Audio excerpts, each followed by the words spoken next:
In this psalm, right, David is paying tribute to God. He is like someone who is uh, someone who there is a ceremony to honor this special someone for his achievements or his contribution to society, and someone is standing on stage giving a speech to tell how awesome this guy is. And that's what David is doing. He's paying tribute to God. And he's inviting all of us, right, to glory in God also, to hear about the wonders and how amazing he is, and to worship God as well. The beauty of this psalm, it starts with the Lord. The Lord is my shepherd. At the end, I shall dwell in the house of the Lord. And in the middle is this phrase, you are with me. So the start, the middle, and the end is all about God. It's a psalm all about who God is and what he does. And it results in David having three things. Number one, he has contentment, he has comfort, and he has confidence. With God, David has contentment over anxiety, he has comfort over fear, and he has confidence over distrust. So do you lack any of these things? Contentment, comfort, confidence. And David is inviting us, come, hear about my God. So Psalm 23, verse 1 to 3. The Lord is my shepherd, I shall not want. He makes me lie down in green pastures. He leads me beside still waters. He restores my soul. He leads me in the path of righteousness for his name's sake. The Lord is my shepherd. Now, in ancient times, it's common for kings to be regarded as shepherd. Like our Agong. Agong is our shepherd, appointing a prime minister. Whoa, he's leading us. He has power and authority. And God also speaks of himself like that, a shepherd over his sheep. His people are his sheep. And what's unique about all of the psalm is that only in this psalm, David says, the Lord is my shepherd. Very unique. That means this God is my personal shepherd. And I just want to throw it as a starting question to all of us, those of you who grew up in church especially. Is this God that you know, is it like, yeah, Jesus is God, he's God? Or is he my God? And the word David used, my shepherd, he's inviting us to see, right, there can be a more closer, more intimate relationship with God. David was a shepherd before, so he dealt with sheep before. So he knows what it means for him to say, God is my shepherd. A sheep, right, is totally dependent on a shepherd. If you put the sheep in a wild, you just give nature a snack. The sheep cannot defend itself. It cannot find food for itself. If the sheep, right, if you put them at a place where there's grass, they eat the grass that they see. After that, they just wait there and die. They don't know how to go to the next spot to find grass. They don't know how to find water holes also. They don't know how to look for places where there is water. And even if you put them in front of a river, they have a fear also. They fear that they will be swept away, so especially if the current is really fast. And so they will not drink, and they don't know how to solve it. And so they need a shepherd. The sheep dies without a shepherd. The shepherd leads them through rocky grounds, through terrains, and leads them to an area where there is grass, where there is water. If the shepherd is really caring, right, what he would do, right, is that he reaches a stream, and then he put stones around a certain spot to make sure like this part of the water is not running very fast, so that the sheep don't feel worried. The sheep can go and drink water. And that's what David says. This is what God does for me. God leads me. God feeds me. He gives me rest. He gives me everything I need. And you see that last part there. He leads me in paths of righteousness for his name's sake, which means, right, this shepherd, he leads me really, really well because his reputation is on the line. He cares about me because he cares about his name. He cares about what people think of him, what people say about him. And so his reputation is on the line, and therefore he does it really well. He leads me, he feeds me, he gives me rest, he gives me what I need. And that's why David can say, I shall not want. I am completely content. If with God on my side, I am completely content. So, next slide. Two things that David is saying. Number one, I am utterly dependent. And number two, I am contented. I am contented. I have God. I have everything I need. Can Malaysians say that or not? Can Malaysians say, I have enough. I have everything I need. I don't need any more.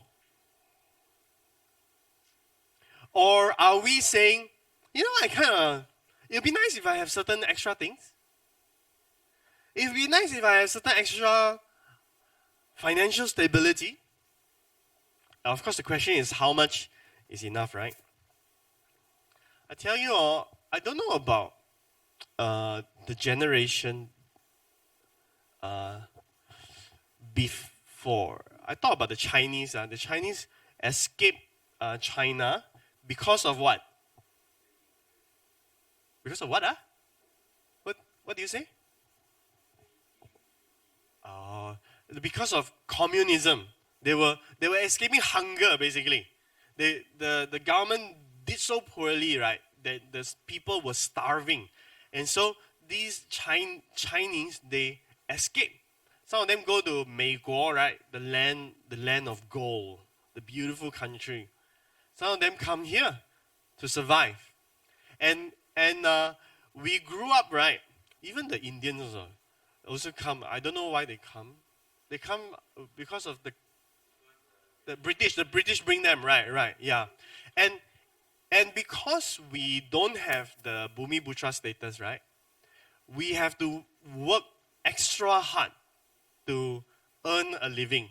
For many of the previous generation, you all got talk to your parents about their childhood or not? You know what's the wealth disparity between you and them or not? The difference. Yeah. Last time they were like the games they play is what? They have to make things up one. Yeah. We are given toys to play. All that. So there's a disparity, right? And we are raised by people who used to have lesser. And therefore, they had to work extra hard. And therefore, what they teach us? You have to take care of yourself. You have to be independent. You have to be strong. You have to work really, really hard. How many of your parents say, child, do you have any dreams? What would you want to do for your life? Anything. What do you want? What do you want to be when you grow up? You want to be How to Train Your Dragon? Do you love that movie? You want to be an animator? You can, the Malaysian, industry. Very few companies. If you start, wow, you'll be one of the pioneers. Just follow your dreams, child. Oh, you want to be a barista for life? Wow, so cool. Every time I go to the cafe, I receive coffee from you. Wow, my child, I'm so proud.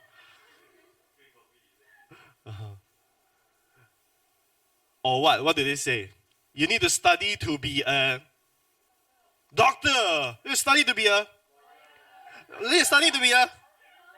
accountant, IT, engineer.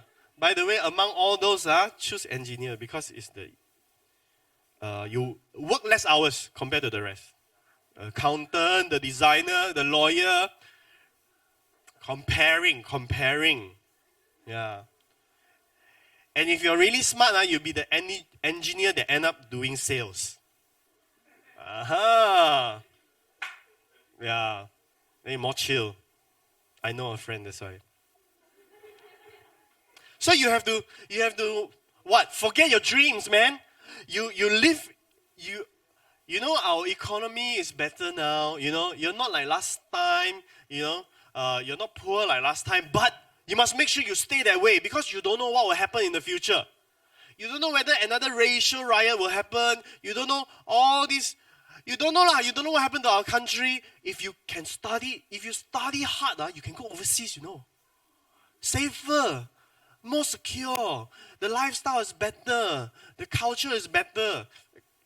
Yeah, kind of true. So some places like no such thing as overworking, right? 5 o'clock you clock out. They chase you out, right? In Malaysia, it's like you're leaving at 7. Where's your hard work? You're so young, you got no energy to stay, is it? Don't you care about the company? Yeah, Malaysia is like that. You work, Japan work non-stop lah. When you die. So this kind of thing, right, it produced 2 groups of people, no? I'm saying generally, okay?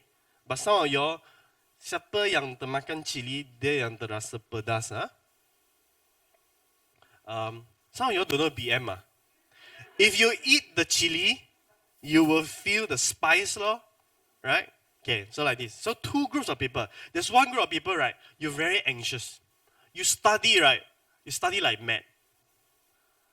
You scared, You scared you fail in life. It's not like you're thinking, I want to be Elon Musk lah. I want to be Bill Gates lah. No, you scared that you be poor, That when your friends when you grow up, you don't match the same level, as your friends. When your friends say, let's go Starbucks, you don't want to be able to say, oh, I cannot. I not enough money. You don't want like that. So you study really hard. Even though your family is middle class. Quite well to do. Every day got food, no problem. Got 2 cars, 3 cars. But you're anxious, There's another group of people. You are so annoyed by all this nonsense. Nag. You come into my room and you tell me, you play game again, you didn't study. Just now I was studying lah. Why you study? You come in when I was playing game. Actually, I got study 5 minutes. Then I play game for 2 hours. But you missed that part where I was studying. Then you accuse me always study, always play. And there's this group of people, right? You're like, just leave me alone lah. Just let me be. Just let me chill. Life is good, why are we so worried? 2 groups of people. As a result, what happened? We are stressed. Both groups also stressed. Overwork one also stressed. Overplay one also stressed. Either way, we are stressed. So there's this statistics, right, recently. People suffering from higher level of stress or anxiety compared to the past year. You see the first group of people, ages 16 to 24. Almost 60% of them say, yes, I suffer more stress than before. So let me ask you, how's your studying really hard working out for you? Let me ask you, how's your playing game all day? How's it working for you? Are you very like, I study so much, can relax now, wow, I feel so chill. Or, wow, I play so many games, I'm very satisfied already. We are overworked, we overplay, things get neglected, our family get neglected, our health get neglected. How many of us study too long? Study 过夜, burn the midnight oil.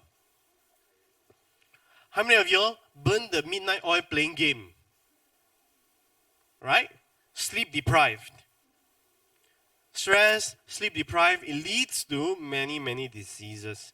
And we are hurting ourselves, I'm just talking about health only. Okay, next slide.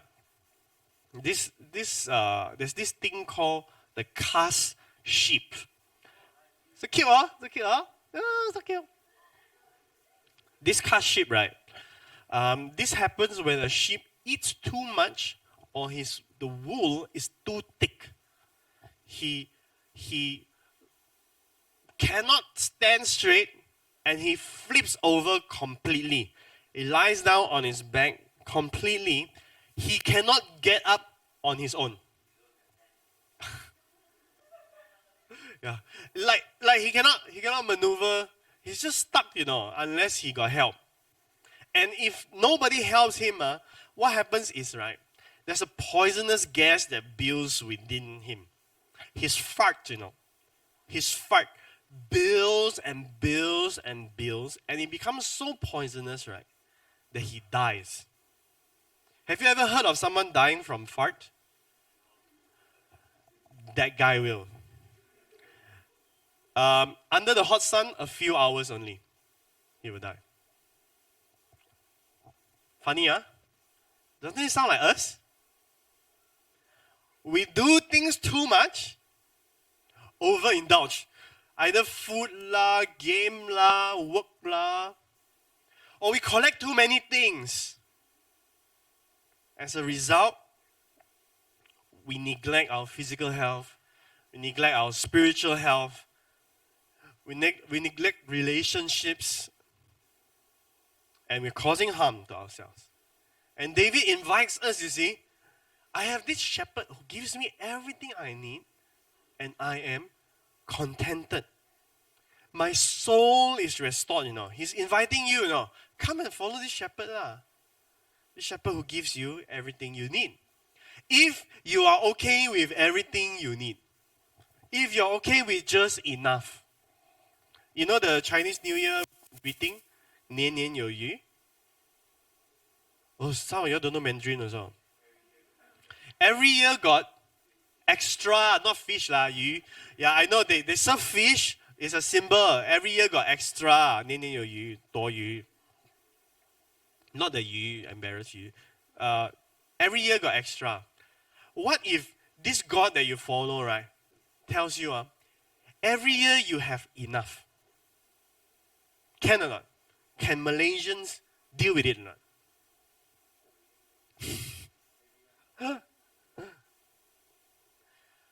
Okay, some of y'all get salty, ready, Some of y'all, right, when y'all go through exam, right, y'all skip church, because you need to spend more time. Got special tuition. SPM is near, got special seminar. There's this tuition teacher that got cheat, can help you. And so you join, you go, you skip. This book, 10 questions every teen should ask about Christianity. This book, highly recommend this book. I will put it at the back in the shelf. This person, she highlights an article, USAA article. The title is, Religion May Be a Miracle Drug. Religion may be a miracle drug. This is what the article says. Research suggests that those who regularly attend services are more optimistic, have lower rates of depression, 5 times less likely to commit suicide, have a greater purpose in life, less likely to divorce, and are more self-control. For one more.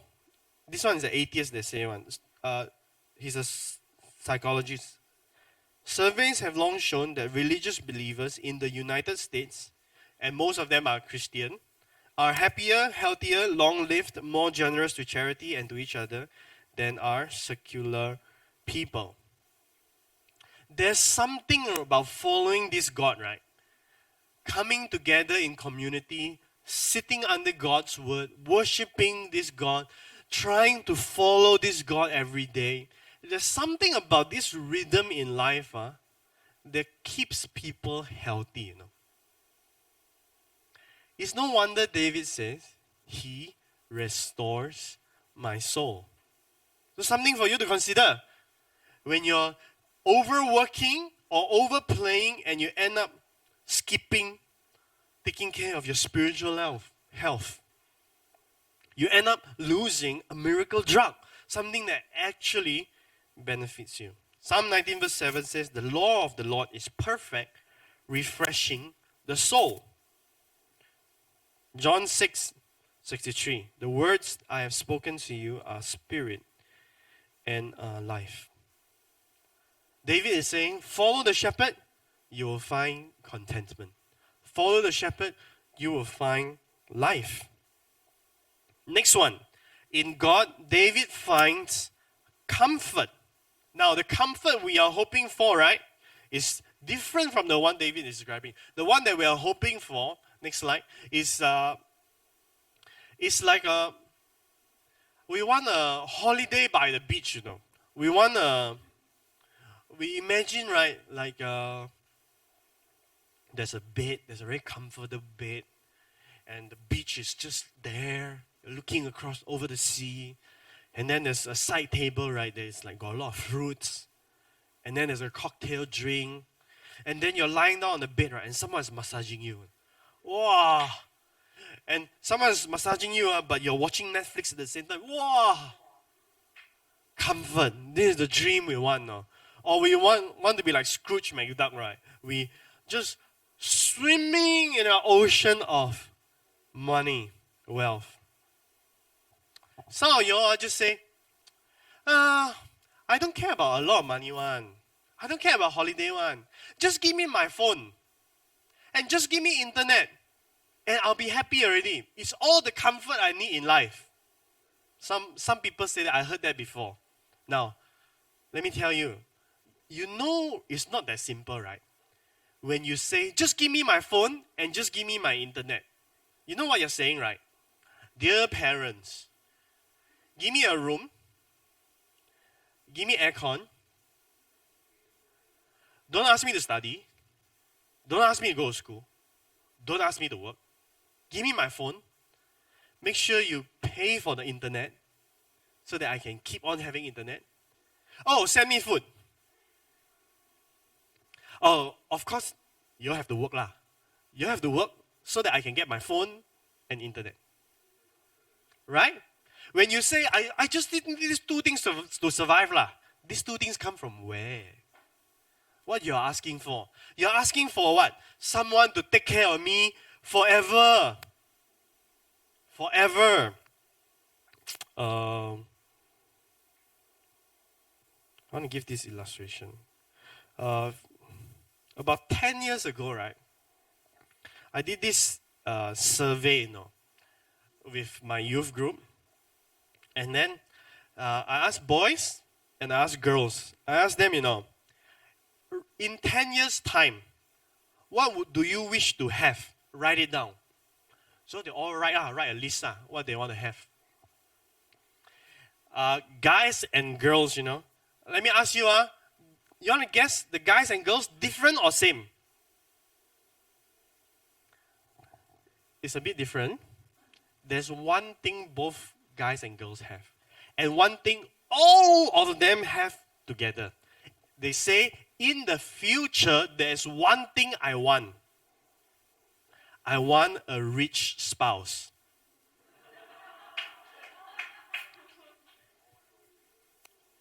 I want someone to take care of me forever. Someone who loves me unconditionally, will provide for all my needs, and I don't have to do anything. What I want to do, watch TV, shopping, go on holiday. How many of you say, I don't want that?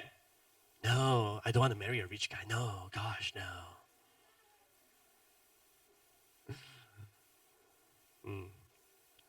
Very few people say no, okay? I check. Most of you are like, yeah. If you want to marry me, I'll be more interested if you're rich, That's the comfort we want. What kind of comfort is David saying? The comfort that David is talking about is the comfort in the midst of trouble, in the midst of difficulty. It is a greater, more powerful type of comfort. Because life, you have to be real. Life is hard.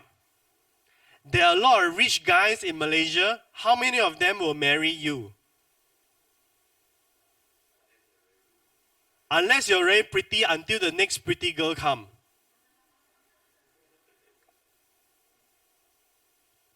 Life is hard. Life is not easy. Some of y'all are younger, so you're like, life is amazing. Everything is awesome. And I'm not being sarcastic. I'm being true because I do group discussion with y'all, right? And some of y'all, when we talk about, what's the deepest sorrow that you face in life, you'll be like, nothing.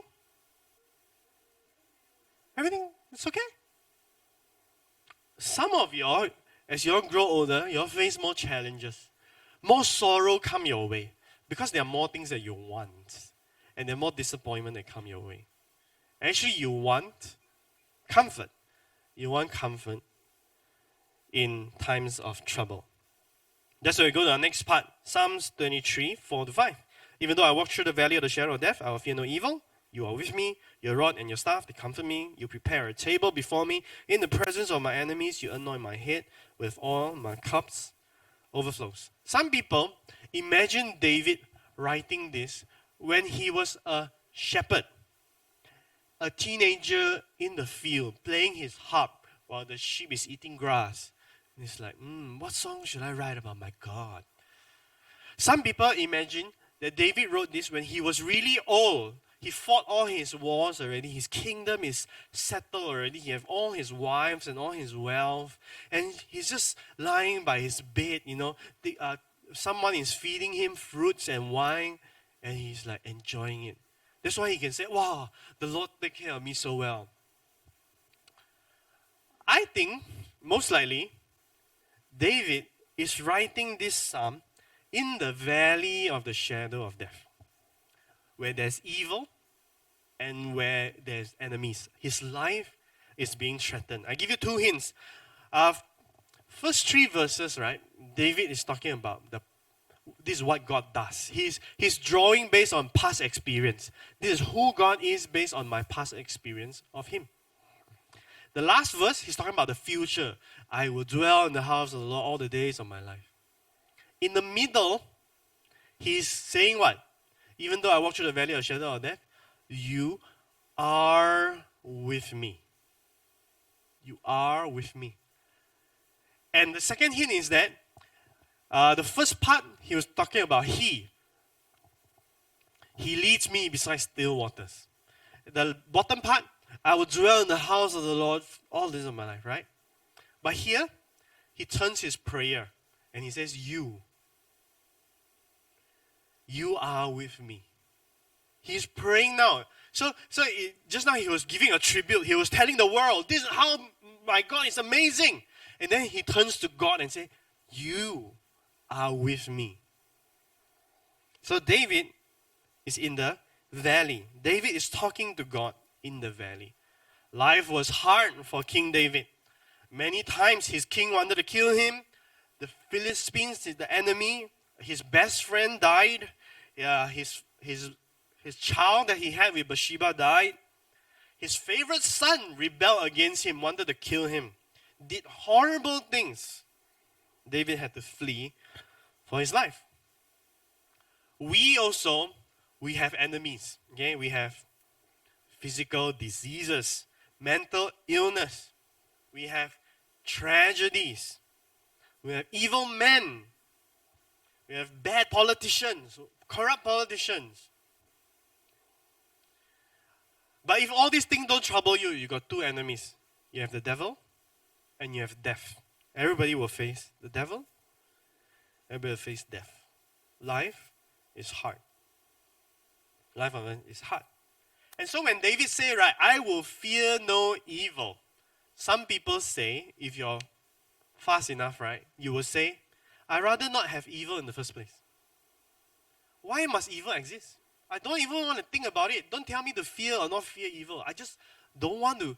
Why must there be evil and suffering in this world? We want to live in a world where evil doesn't exist, right? We will talk more about this in youth camp. In youth camp. So you want to really understand what's this all about, how to deal with this, come for youth camp, okay? But let me give you a hint only, okay? This other book, also I recommend, all very easy to read one, because I don't like to read books, but this book is quite easy to read. So this guy, right, he wrote, the God I don't understand, right? He dealt with all the questions that are troubling Christians. And one of it is the existence of evil and suffering. And he gave a lot of comprehensive answers that the Bible provides. Sin la, evil men la, all these things. But ultimately, he end up, he himself acknowledged, that the Bible does not provide a fully satisfying answer to why evil exists. He says God doesn't fully answer the question. And he gives a reason why. This is what he decided and he settled in his heart. This is why God doesn't fully answer the question about evil and suffering. The final truth is that evil does not make sense. Evil is not there to be understood, but resisted and ultimately expelled. Okay, I give you a layman's answer. Okay, paraphrase. You suffer in life, bad things happen to you, and you pray, you talk to God and say, God, why you allow this to happen to me? Why you allow my parents to separate? Why my parents don't let me become a How to Train Your Dragon anime? Why all these horrible things is happening to me? Why is evil, why so corrupt politicians, they still, blah, blah, blah, blah, blah. You complain. And then God's answer is, I know, right? It doesn't make sense. It shouldn't be here. God agrees. You're right. Empathy. If you're in a dark valley right now, and you're facing evil right now, or enemies right now, God doesn't provide the answer. I tell you why you're in this valley. I tell you why your mom don't let you become... Sorry, Jane. I tell you why. No, God doesn't do that. The first thing God provides, right, is His presence. He's just there. Okay, you see Psalm 23 verse 4. Even though I walk through the valley of the shadow of death, I will fear no evil. Why? For you are with me. The first thing God provides is His presence. You are with me. The greatest blessing God can give us is His presence. Some of y'all do Bible overview, so you know this illustration. You imagine a scenario like this. I shared this illustration before. Okay, let me talk about Moses. Moses, he go up, take the 10 Commandments. Then God said, oh, you better come back down now. They are making a mess. What they are doing, they made a golden calf to worship. They broke the first commandment already. You need to go back down. So God punished them. Moses scolded them. Then finally God talked to Moses and said, you know what? I'm so done with you guys. I promise you something. A land flowing with milk and honey. I'll give it to you. I'll let you have it. Okay? I'll send an angel before you to fight all the enemies so that you can have this land. But I won't be with you anymore. You have all the prosperity, land flowing in milk and honey means prosperity, okay? You have all the wealth and everything that you could ever dream of. But I just cannot tahan you. So I won't be with you anymore. If you were there, how would you react? If Malaysians are there, how would they react? Yeah. I think Malaysians will be, oh, Chua, thanks. Wow, thanks. You're saying you're going to give me everything, right? You're just going to go, right? I'm not going to hear from you anymore, right? Don't have to obey you anymore, right? You're just going to go? Nice. Thanks, God. That's what we want, right? We want the blessings, but we don't want this person. The Israelites, how they reacted, no? They fell down on their knees, and they wept, They cried, They cried as though their mother just died, that kind of thing, They like wail, Why? They were teaching us a lesson. The greatest blessing on earth that God can give is His presence. Heaven is awesome because God is there. Hell is not awesome because God is not there. The presence of God is the most important thing you can have. And when we go through the dark valley, the first thing that God provides is His presence. You know the footprints in the sand? You know the poem? Okay, next slide. Yeah. So this person had a dream, and he dreamt that all his life is manifested based on footprints in the sand. And he saw that during the happy times and the good times, there were two sets of footprints. And he noticed that it was his footprints and God's footprints, like together. But then, during the sad times, there was only one footprint. And so, in the dream, he turned to God and said, God, why were you not with me during the dark times, during the sad times? And God says, during the sad times, I was with you. There's only one footprint in the sand because I was carrying you. God is with us in our darkest time. The presence of pain does not equal the absence of God. No. God is near to the brokenhearted and saves the crushed in spirit. Many are the afflictions of the righteous, but the Lord delivers him out of them all.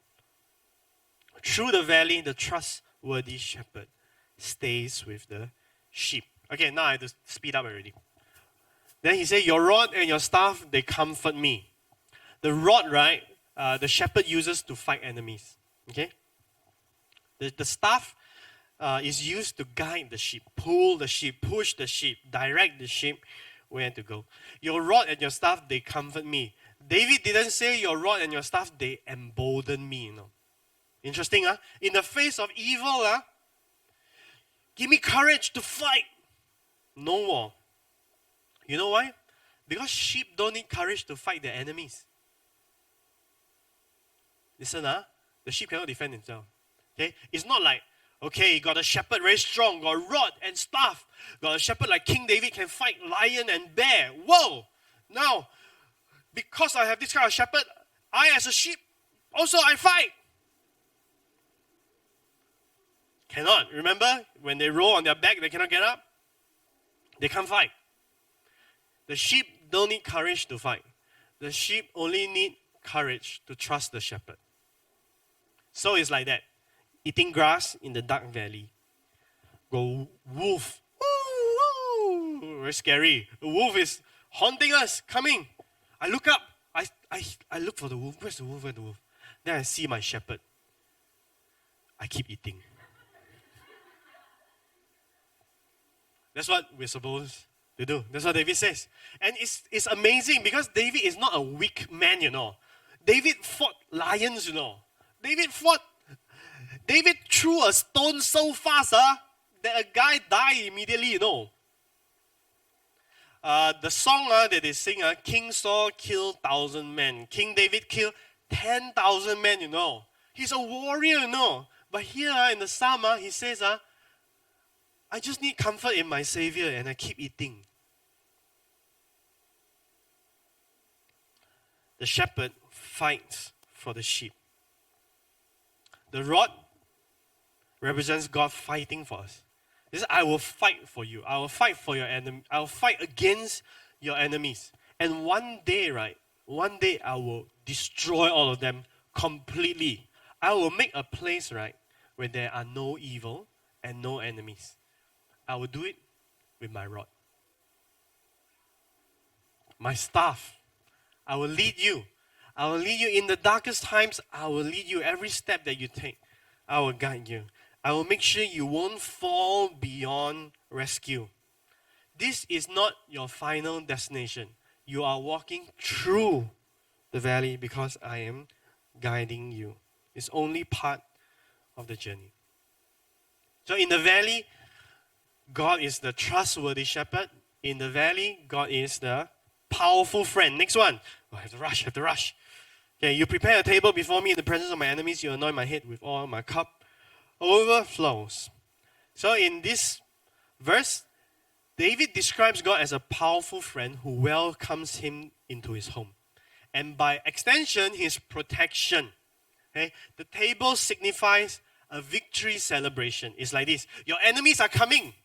And then your powerful friend, right, is like, just eat, man. We sure win one. Sure win one. Okay? The oil, right? The oil represents you are VIP. That means you are so welcome here, right? You are special guests in God's presence. That's what David felt, And then he felt his cup overflow, It's like God kept serving him wine, And it's like this. I want you to imagine this. Anyone, you all watch Matrix, right? The time we talk about blue pill, red pill, you know Matrix, right? You imagine you are sitting at a table, and then food is spread before you, and you're just eating, Then the enemies are all surrounding, all Mr. Anderson. Hey, Sean, Mr. Anderson is in Matrix. They all come, and attacking you, But then your Neo, right, is just fighting, Pum, pum, pum, pum. Slow motion, just beating all the enemy with one hand, and another hand, right, is pouring wine for you.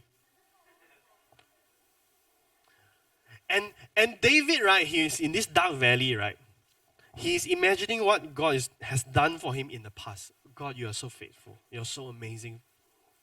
And then that kind of thought, right, well up inside of him this assurance, God, I feel that you're with me now, I feel like even now, before the enemy come, I feel like you're going to fight for me, I feel like I'm going to win, I feel like right now I got a lot of peace and a lot of joy and a lot of courage and I'm so chill, I'm rejoicing, I'm celebrating now,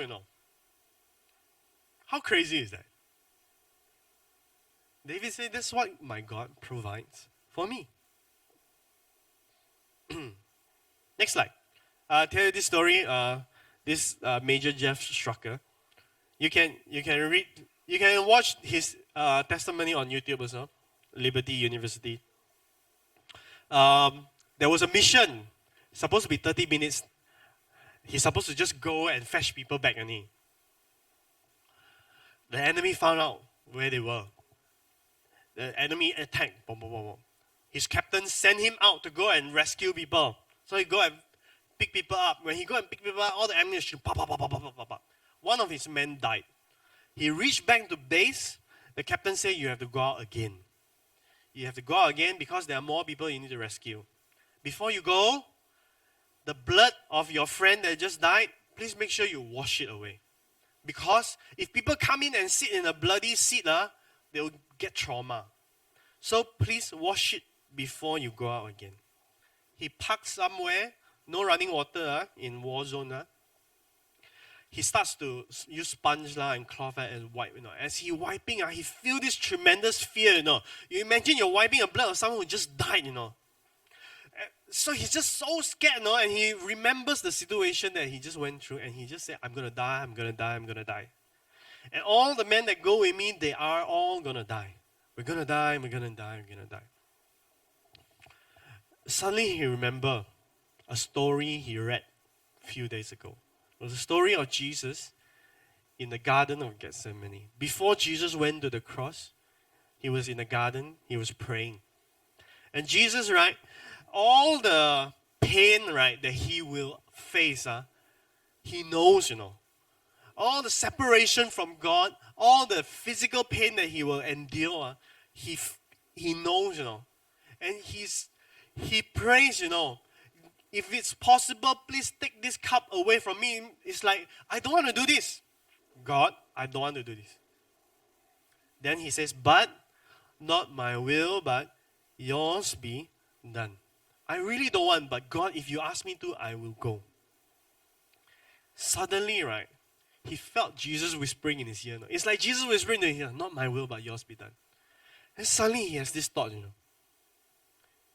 if I go out and I come back alive, I will go home to be with my wife and my child.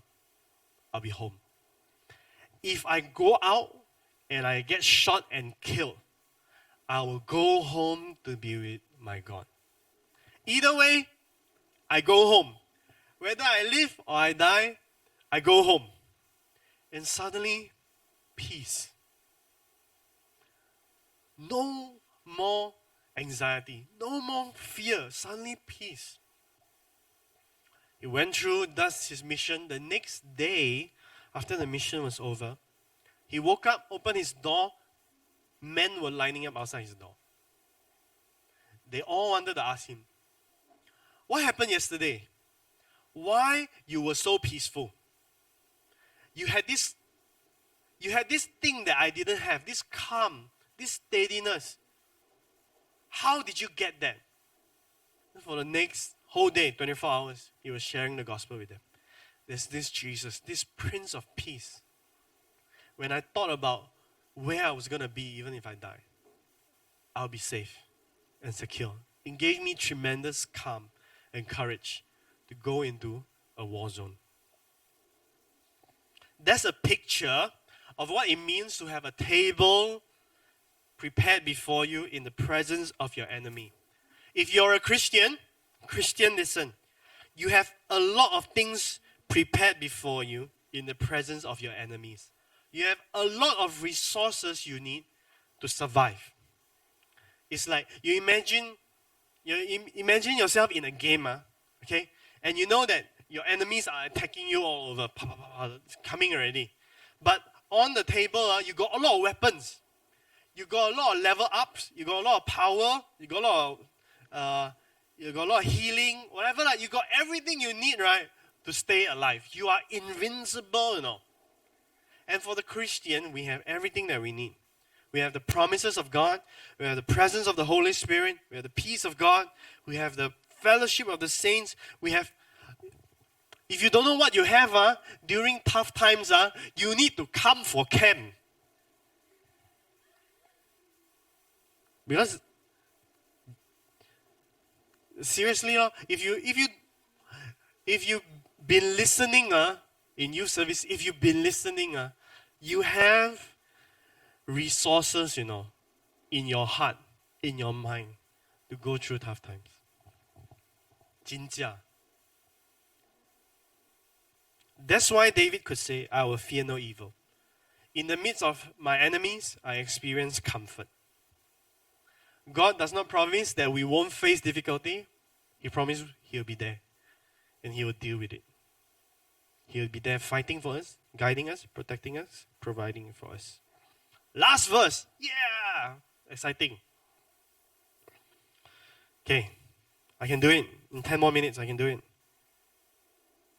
So, David looks back at his life. God is so faithful to me. He provides everything I need. In the present, he feels peace. He feels assurance of victory, confidence, comfort, contented. He has everything that he needs. He knows that whatever happens here, he suddenly says what? Surely goodness and mercy will follow me all the days of my life, and I will dwell in the house of the Lord forever. He felt that God was so kind and so generous to him, right? It's like, I feel like this God will take care of me forever, no? And he says, I'll dwell in the house of the Lord forever, right? I feel like this God doesn't just treat me as a refugee of war. Doesn't just treat me as a VIP guest. I feel like this God is treating me like his son, I feel like I can be here forever, I feel like I'll be welcome here forever. That's why I say goodness and mercy. God will be loyal to me. God will be gracious to me. They say will follow me all the days of my life. The enemies are pursuing me now, but I keep thinking about goodness and the mercy of God pursuing me. I will have the presence of God, the provision of God, the protection of God forever. That's what David felt in his dark times.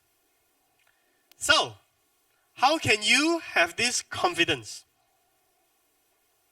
How can you have confidence that in your dark times, God is with you?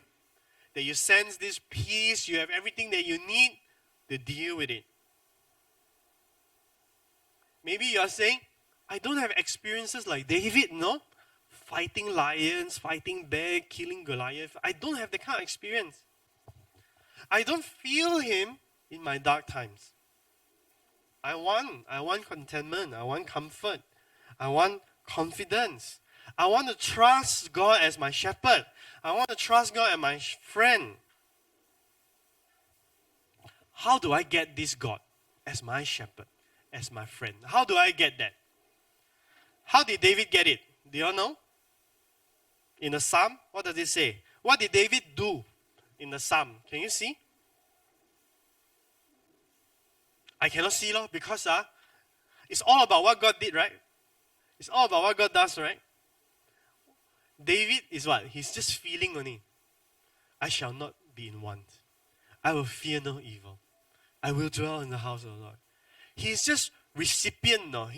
God just comes to him and just loves him, by pure grace.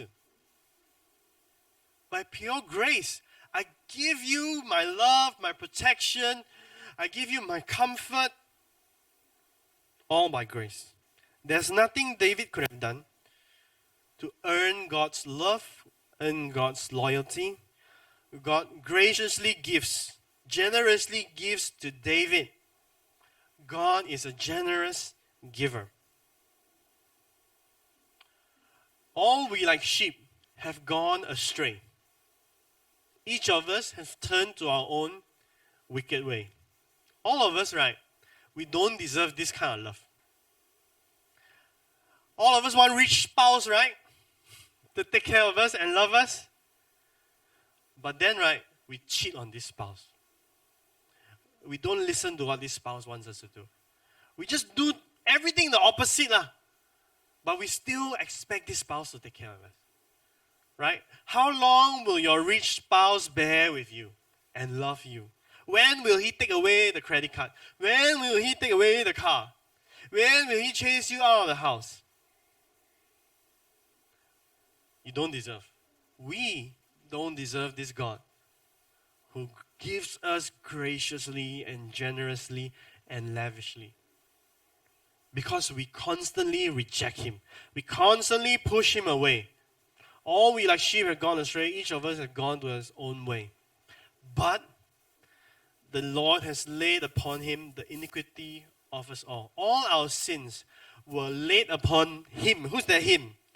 The him is Jesus. Jesus. For God so loved the world, he gave.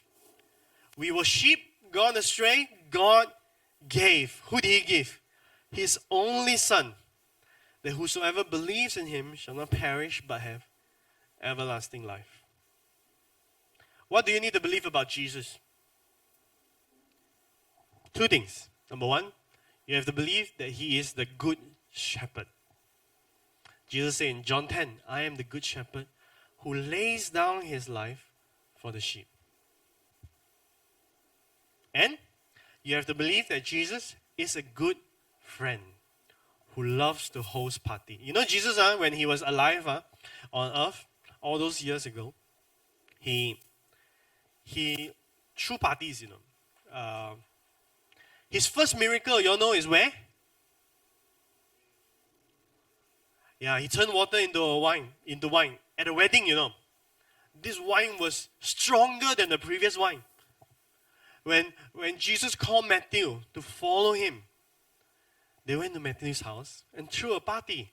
When there was a tax collector that was cheating people of money, a very short guy climbed up the tree to look at Jesus. What did Jesus say? Today I'm going to go to your house and makan. Jesus loved to throw feasts for people who don't deserve him. One night, he threw a feast, a Passover feast. It was a celebration to remember what God has done in Exodus, rescuing the people out of slavery. The angel of death passed over the Israelite children, and they were saved. They were alive. He hosted this party for his seemingly closest friends. We know they are seemingly closest friends because one of them was going to betray him. Another one of them was going to deny him. The rest of them were going to abandon him. They're going to run. Right? What did Jesus do for them? Jesus became a servant, washed their feet, treat them as special guests. For Judas, he gave them, he dipped bread into wine and gave it to him. That's like saying, this is my guest of honor. No, he did it to Judas.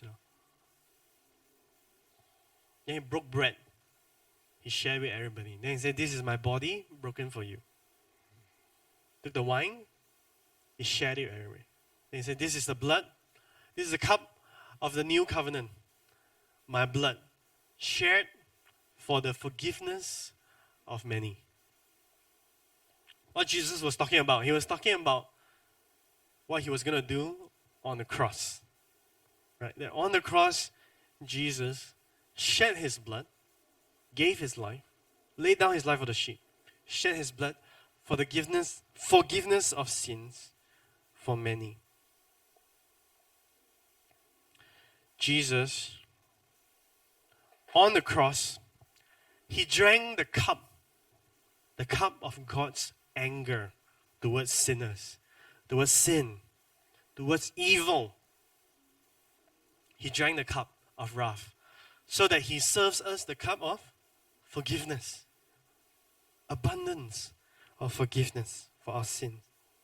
Because Jesus faced death, defeated death by rising from the dead, we now only walk through the valley of the shadow of death.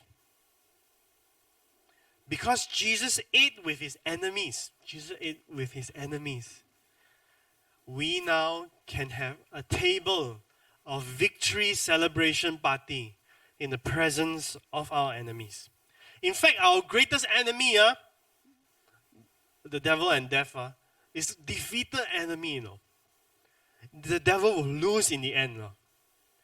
And death is now our servant,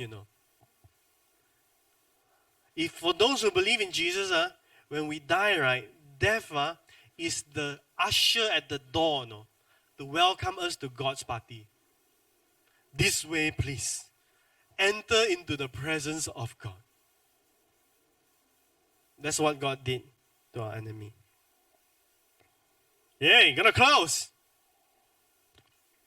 Yeah. Oh, sorry, a bit late. If you are a non-believer, if you don't accept God as your king and your shepherd and your friend, listen, you are walking in the valley of the shadow of death. Because the wages of sin is death.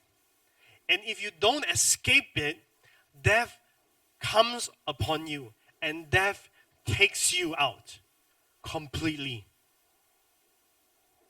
Because the wages of sin is death, but the gift of God is eternal life in Christ Jesus. There's nothing you can do to earn his love, earn his favor. Jesus has paid it all on the cross. You only need to receive. You need to admit that you are a sheep that has gone astray. You need to believe what the good shepherd has done. And you need to follow this shepherd. If you are a believer, singers, come, let's get ready. We're going to sing this amazing song. It's a new song. I have to be on the piano also. But listen, if you are a believer and you don't feel the presence of God, I want you to hear the voice of the shepherd calling you today. You are not alone. I am with you. I will not leave you nor forsake you. How can you be sure? How can you be sure this God is a generous giver? How can you be sure this God will give you everything you need? How can you be sure that God will give you everything you need in your darkest time? How can you be sure that God will give you His presence? Romans 8:32. He who did not spare His own Son, but gave Him up for us all, how will He not also with Him graciously gives us all things? He did not spare His own Son. He gave His only begotten Son. He will give us everything we need to walk through the valley.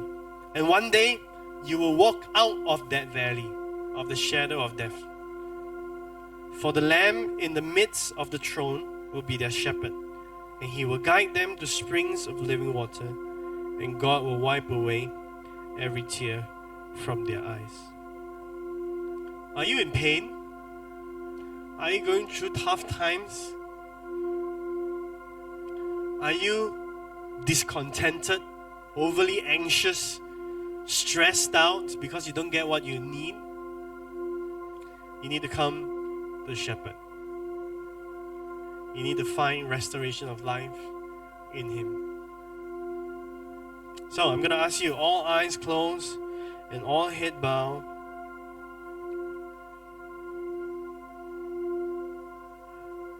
Is Jesus your shepherd? How are you? How are you doing? Are you overworking? Are you overplaying? Are you in the darkness? Do you need help?